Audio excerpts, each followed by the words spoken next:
Hello YouTube family, સ્વાગત છે તમારું મારા ફર્સ્ટ વ્લોગમાં। તો આજે અમે ઓશિયા હાઈપર માર્ટમાં શોપિંગ કરવા ગયા હતા।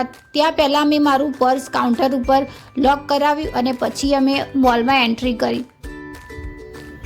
મને આ ઝુમ્મર બહુ જ ગમ્યું હતું, પણ તેની પ્રાઇસ મને થોડી વધારે લાગી હતી।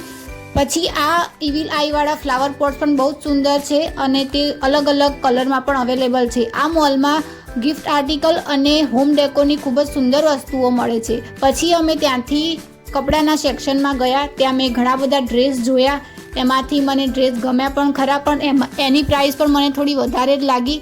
પરંતુ મેં એક ડ્રેસ પહેરીને ટ્રાય કર્યો, ખૂબ જ સારો લાગતો હતો। આ પ્રાઇસ જોઈને મને એમ લાગે છે કે મોંઘવારી વધી રહી છે કે હું ગરીબ થઈ રહી છું। એ પછી અમે કરિયાણાના સેક્શનમાં ગયા। આ મોલમાં ગણપતિની સ્થાપના કરી હતી અને બહુ જ મસ્ત ડેકોરેશન કર્યું હતું। તો મેં ત્યાં જઈને ગણપતિ દાદાના દર્શન કર્યા, થોડા ફોટા પડાવ્યા અને પછી અમે બિલિંગ કાઉન્ટર ઉપર જઈને બિલિંગ કરાવી દીધું અને પછી અમે ઘરે પાછા આવી ગયા। Thank you, subscribe to my channel.